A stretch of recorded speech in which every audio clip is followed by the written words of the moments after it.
South ఇండియాలోనే biggest sorry store మన Varahi silks మన విజయవాడ ఎంజీ రోడ్ లో డిసెంబర్ 4వ తారీఖున ఘన ప్రారంభం. నమస్తే రమగారు. నమస్తే జయ.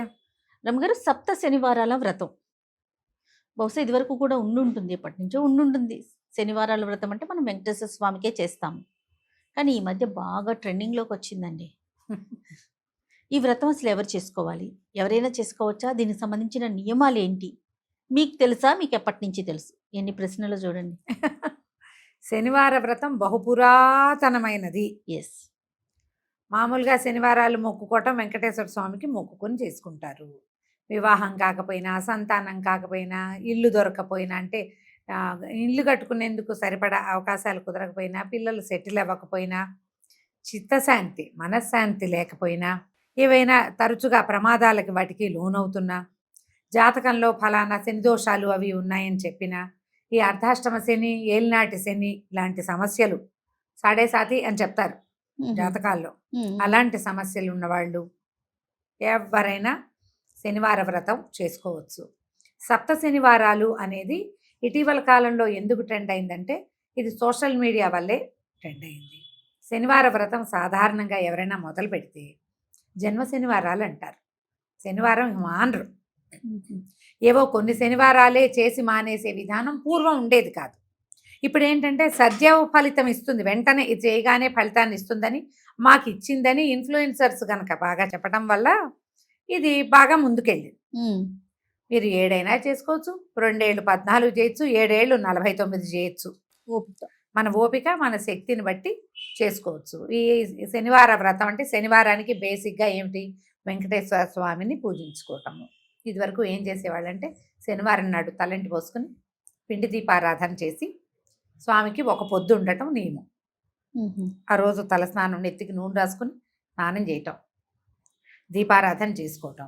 వెంకటేశ్వర స్వామి దేవస్థానాలు ఏమైనా ఉంటే దగ్గరలో వెళ్ళి దేవస్థానానికి వెళ్ళి దర్శనం చేసుకోవటం. ఓకే, చేసుకుని ఆ పూట ఏంటంటే ఈ శనివారం నాడు నియమంగా పోరాడకుండా పోట్లాడకుండా ఉండటం, నామాలు ఎక్కువ తలుచుకోవటము, వీలైతే ఏదైనా ఇంట్లో భజన పెట్టుకోవటము, ఎక్కడైనా భజన చేస్తుంటే అక్కడికి ఆ భజనకి వెళ్ళి రావటము, అక్కడ ఏదో కొబ్బరికాయలు ఏమైనా సమర్పించుకోవటము.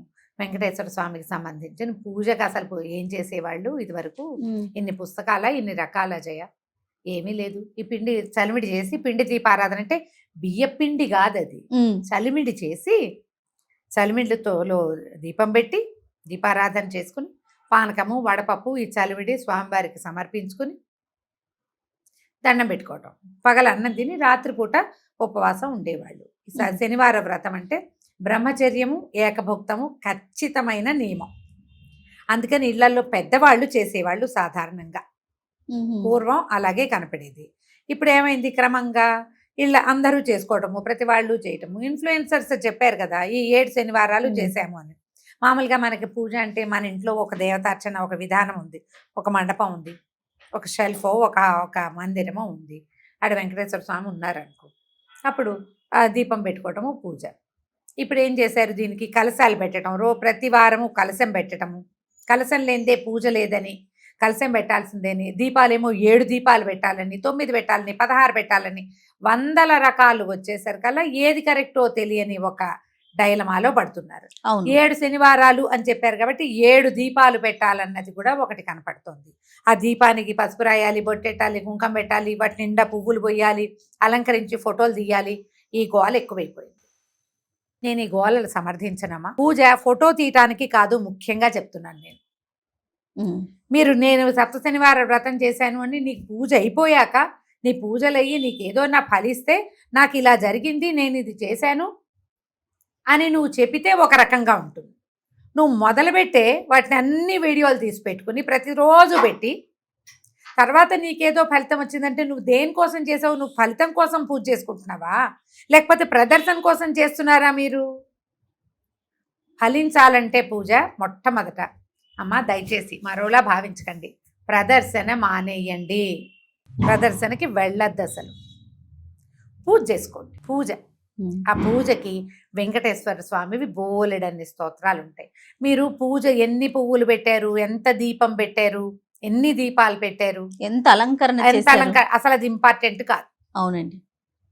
మీరు ఎంత నియమాలను పాటించారు, ఎంత భక్తి ఎంత శ్రద్ధ శ్రద్ధ, ఎంత భక్తి ప్రపత్తి మీకున్నాయి.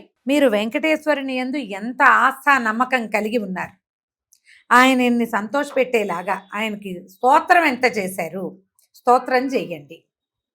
దీనికి వెంకటేశ్వర సుప్రభాతం, ప్రపత్తి, స్తోత్రం, తర్వాత మంగళాశాసనం, వెంకటేశ్వర కరావలంబం, వెంకటేశ్వర వజ్రకవచం, గోవిందనామాలు, ఇలా 8 రకాల స్తోత్రాలు మనకు అందుబాటులో ఉన్నాయి. శనివారం నాడు శ్రద్ధగా చదువుకోండి. అవకాశం ఉండి మీ దగ్గర పురుష సూక్తం పుస్తకాలు ఉండి వాటితోటి అర్చన చేసేది వచ్చిందా, వచ్చింది, మీకు రాలేదా, రాలేదు, ఏం పర్వాలేదు. శనివారం పొద్దున్న తలంటి పోసుకోండి. ఒకవేళ మనకి స్వామివారి పటం ఏదైనా వెంకటేశ్వర స్వామి పటం ఉంటే మంచిది. లేకపోతే ఈ ఒక పళ్ళెంలో తిరునామని రాసుకోండి. తెల్లటి నామం మధ్యలో ఎర్రటి బొట్టు పెట్టి పాదం పెట్టుకుని అదే స్వామివారిగా దండం పెట్టుకోండి. పటాలు ఇప్పుడు దొరికేస్తున్నాయి కాబట్టి మనకు ఆ ఇబ్బంది లేదు. చిట్టి ప్రతిమలు ఉన్న వాళ్ళు ఉంటారు, ఒకటి ముఖమే ఉన్నది కూడా ఉంటుంది, అదైనా పెట్టుకోవచ్చు. శుభ్రంగా కడిగి పెట్టుకోండి. గంధం అంటించి తర్వాత దాని మీద కుంకుమ బొట్టు పెట్టుకోండి. దీపారాధన, మామూలు దీపారాధన చేసి, మామూలుగా మొదట దీపారాధన చేసేసి చలిమిడి చేయండి. బెల్లము, బియ్యపిండి, తర్వాత కాస్త నెయ్యి, కొద్దిగా ఒక్క పాల చుక్క వేస్తే మీకు ఏంటంటే అది చక్కగా ముద్ద అవుతుంది. రోట్లో వేసి దంచినా చలివిడి ముద్ద చేసుకోవచ్చు. చేత్తోటే శక్తి కొద్దీ నలిపి, మా అమ్మ అయితే చేత్తోటే చేసేవారు. బాగా నలపాలి దాన్ని. వేడెక్కి బెల్లం కరిగి బియ్య పిండిని పట్టుకుంటుంది. మిక్సీలో కూడా వేసుకోవచ్చు. వెసులుబాటు. మీకు 7 దీపాలు పెట్టుకోవాలనే ఆసక్తిగా ఉంటే పెట్టుకోండమ్మా. కాకపోతే ఇందులో ఒక నియమం ఏంటంటే, ఈ దీపాలు పెట్టేమా మనం, ఈ దీపం కొండెక్కాక అది ప్రసాదంగా తీసుకోవాలి. దీని నిండా పువ్వులు పోసి, పసుపులు పెట్టి, బొట్లు పెట్టి, కుంకాలు పెడితే దాన్ని ఎట్లా ప్రసాదంగా స్వీకరిస్తాం మనం? కాబట్టి దీపానికి బొట్టు పెట్టాలన్న నియమం లేదు, అక్కర్లేదు.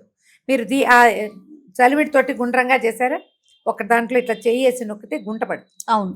ఆవు నేతిలో ముంచిన ఒత్తిని అందులో వేయాలి. ఈ దీపాన్ని ఒక పళ్ళెంలో పెడతారు కదా, ఆ పళ్ళెనికి పసుపు రాసి బొట్టు పెట్టుకోండి. పసుపు రాసి బొట్టు పెట్టి సరిపోతుంది. ప్రతి దీపానికి పెట్టక్కర్లేదు. ఇది చలివిడి దీపంలో ఇది ఒత్తి వేసి వెలిగించండి. కొంత చలివిడి, వడపప్పు, పానకము, పాలు పెట్టదలుచుకుంటే పాలు, పళ్ళు, మీరు అన్నమో పాయసమో చేయదలుచుకుంటే మీ శక్తి. ఇవన్నీ చేయాలన్న నియమం కాదు, బేసిక్గా చేయవలసింది చలివిడి, వడపప్పు, పానకం చాలు. అరటిపళ్ళు, మన శక్తి ఒక కొబ్బరికాయ కొట్టటము పెట్టుకోవచ్చు. ఇవన్నీ పెట్టుకుని ఈ స్తోత్రం అంతా చదువుకున్న తర్వాత స్వామివారికి నివేదన చేసి దండం పెట్టుకుని ఆ దీపాన్ని కూడా స్వామికి సమర్పించుకుంటాం. అప్పుడు మంగళాశాసనం చదువుకుంటాం. మంగళాశాసనం అంటే హారతి. అదేలేండి. హారతి ఇచ్చి దండం పెట్టుకోండి. ప్రత్యేకమైన కథ ఏదన్నా ఉందా అమ్మగారు? సప్త శనివార వ్రతానికి కథలేం లేవు. ఒకవేళ మీకు ఏదైనా ఒక పుస్తకం దొరికి, ఇటీవల ఎవరో పెద్దవారు రాసింది ఒక పుస్తకం తిరుగుతోంది, వెంకటేశ్వర స్వామి గురించి చెప్పినవే ఏవైనా కథలు అయి ఉంటాయి. పూర్వకాలం నుంచి వచ్చింది కాదు కదా. ఈ వ్రతం ఇటీవల డెవలప్ అయింది. ఇది వ్రతం అని పేరు రాసుకుంటున్నాం కానీ మనం నియమంతో చేసేది 7 వారాలు చేసుకోండి. ఈ 7 వారాలకి మీకు ఫలితం ఇస్తుంది. కలశం పెట్టుకుంటే ఫలితం ఇస్తుంది, కలశం పెట్టుకోకపోతే ఫలితం ఇవ్వదు. ఇవన్నీ సర్వాబద్ధమమ్మా, అలా లేదు. మీ శక్తి, మీ ఓపిక. మీరు పెట్టుకోగలిగితే కలశం పెట్టుకుని, కలశానికి ప్రత్యేక పూజా విధానం మీరు చేయగలిగితే చేసుకోండి, చేయలేకపోతే ఏం నష్టం లేదమ్మా, ఏం కాదు. మీకు కావాల్సిందల్లా శ్రద్ధాభక్తి, ఆసక్తిను. వీటితోటి మీరు 7 శనివారాలు ఇట్లా చేసి మీరు దండం ఎట్లా పెట్టుకోవచ్చు, మామూలుగా మొక్కునేటప్పుడు ఈ 7 శనివారాలు ఇంట్లో పూజ చేసుకుని 7వ శనివారమో 8వ శనివారమో కొండకు వస్తామనో దేవాలయానికి వస్తామనో దండం పెట్టుకోవచ్చు. లేదా పక్కనే ఉన్న సమీపంలో ఎక్కడో దేవాలయం ఉంది, ఎక్కడికి వెళ్తాం. చిన్న తిరుపతి వెళ్ళచ్చు, పెద్ద తిరుపతి వెళ్ళచ్చు. మనకి ఇక్కడ హైదరాబాద్లో అయితే రత్నాలయం అని, ఇంకో ఆలయం అని, బోల్డని వెంకటేశ్వర స్వామి దేవస్థానాలు ఉన్నాయి. శ్రీనగర్ కాలనీలో వెంకటేశ్వర స్వామి ఉన్నాడు, ఎస్ఆర్ నగర్లో వెంకటేశ్వర స్వామి ఉన్నాడు. ఎక్కడ అవకాశం ఉంటే అక్కడ దర్శనం చేసుకోవచ్చు. వారం ప్రతి వారము మీరు దేవాలయానికి వెళ్ళగలిగితే మహత్తరంగా ఉంటుంది. ఇలా 7 శనివారాలు కనుక శ్రద్ధాభక్తులతోటి మీరు వేరే వ్యాపకం పెట్టుకోకుండా భగవంతుడి మీదే నమ్మకం పెట్టుకుని చేస్తే మీకు మంచి ఫలితం లభిస్తుంది. ఇందులో చూడు, ఒకటి దీపారాధన. మొదటిది మీ నియమం 7 వారాలు చేయాలని దీపారాధన. ఇందులోను పిండి దీపారాధన చాలా మంచిదని చెప్తారు. మామూలు మనం దీపం కుంది కాకుండా ఇలా పిండితో అంటే చలిమిడి మీద చేసిన దీపారాధన విశేషమైనది. అది చేసామా, అర్చన చేసామా, దేవాలయానికి వెళ్తామా? ఈ ప్రత్యేకమైన రోజుల్లో మీరు జ్ఞాపకం పెట్టుకోవాల్సింది ఏంటంటే పోట్లాటలకి దిక్కండి. ఈ వ్రతానికి ఒక్క నియమం, అలా గోవిందనామాలు రోజంతా గోవిందా గోవిందా అనుకుంటుంటే మంచిది. మీ సమస్యలకి ఒక సమాధానము, ఒక సోలేజ్, ఒక ప్రశాంతత మనకు లభిస్తాయి. ఇలా చేసి చూడండి. మీరు అవేవో చేస్తాం, బ్రహ్మాండం పగలు భక్తిగా చేస్తాం, చేయండి. కానీ అదే చేయాలన్న ధోరణికి వెళ్ళొద్దు. వాళ్ళెవరో చేసిందే చేయక్కర్లా, మీకు చేతొచ్చింది చేసిన వెంకటేశ్వర స్వామి ఎట్లాంటి వాడంటేనమ్మా, కొంగు బంగారం కదా రమ్మగారు, మామూలు వాడు కాదు ఆయన. బంగారు కమలాలతో అర్చించే తొండమాన్ చక్రవర్తి ఉంటే మట్టితో పూజ చేసిన వాడు ఇంటికి వెళ్ళి వచ్చాడు. ఆయన మట్టి పువ్వులతో పూజ చేశాడు, మట్టితో తులసి దళాలు చేసి, తామర తూడుతో కూర చేసి పెట్టిన వాళ్ళ ఇంటికి నడిచి వెళ్ళాడు స్వామి కొండ దిగి. అలాంటి వాడు. నీ భక్తే కావాలి ఆయనకి. నువ్వు చూపించే ఈ ప్రదర్శన వేషం ఉందే, అది నువ్వు ఉంచుకుంటావు, నువ్వు చూపిస్తావు ప్రపంచానికి. ఆయన ఏం చూస్తాడు? నీ లోపలది చూస్తాడు. లోపల పెట్టుకోండి, ఈ ప్రదర్శనలు మానేయండి. హాయిగా ధైర్యంగా పూజించుకోండి స్వామిని. తప్పకుండా రమ్మగారు. ఇది అంటే ఆనవాయితీగా వస్తేనే చేసుకోవాలా, ఎట్లా రమ్మగారు? ఆనవాయితీ రావాల్సిన అవసరం లేదు, మనం చేసుకోవచ్చు. ఓకే. కొన్ని శనివారాలు అని పెట్టుకుని ఒక సంవత్సరం అంతా కూడా చేసుకోవచ్చు. అంటే వ్రతం అనగానే కొన్ని నియమాలు ఉంటాయి సాధారణంగా. ఇది వ్రతం అని పేరు చెప్తున్నారు కానీ ముందు కాలం నాటిది కాదు. అదేలేండి. శనివార నియమం ముందు కాలం నుంచి వచ్చింది.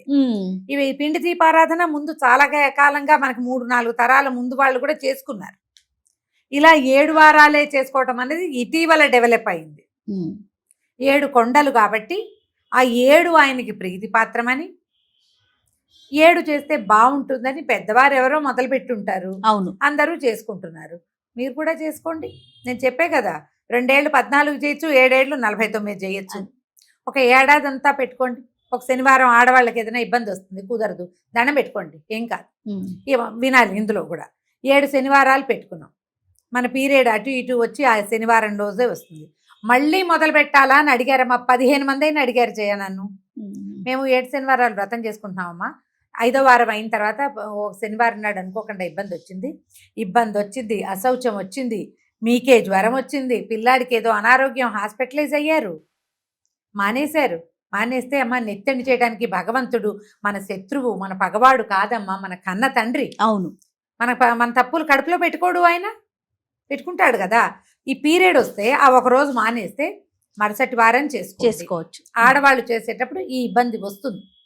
మళ్ళీ మొదలు పెట్టాలి ఎవరైనా చెప్తే ఈ వీడియో చూపించండి అమ్మా, ఏం పర్వాలేదు, ఈజీగా చేసుకోండి. ఏదైనా ఇప్పుడు వెంకటేశ్వర స్తోత్రాలు ఉన్నాయా, వీటిలలో నేను చెప్పిన లిస్టులో వెంకటేశ్వర వజ్ర కవచం చాలా చిన్నది, అది నేర్చుకోండి. రోజువారీ కూడా చేసుకోండి, అది ఎక్కువ సార్లు చేయండి, మంచి ఫలితం లభిస్తుంది. ముడుపు కట్టడం లాంటివి ఏమైనా చేస్తారా రమ్మగారు? దీనికి చేయరు, మీకు మీ ఇళ్లలో పద్ధతి ప్రకారం చేసుకుంటాం. 7 లేదా మొదటి వారం ముడుపు కట్టి 7 వారాలు అయ్యాక 8వ వారం మేము కొండకు వస్తామంటే ఇదివరకు అట్లాగా కొండకి సులువుగా వెళ్ళిపోయే మార్గాలు లేవు. ఇప్పుడు అవన్నీ టికెట్లు అవన్నీ ముందు ప్రిపేర్ అవ్వాలి కదా. అవునవును, అవకాశాన్ని బట్టి చేయండి. మీరు ముడుపు కట్టుకుంటే 8వ వారం దగ్గరున్న వెంకటేశ్వర స్వామి గుళ్ళో అప్పచెప్పేయాలి, ముడుపు కట్టకపోయినా పర్వాలేదు. ఓకే, చాలా డౌట్లన్నీ తీరిపోయినట్టు, ఆల్మోస్ట్ అన్ని అయిపోయినాయి రమ్మగారు. ఏదైనా ఉంటే ఇంకొక వీడియో చేస్తాను మళ్ళీ కూడా. అలాగే, నమస్తే. నమస్తే.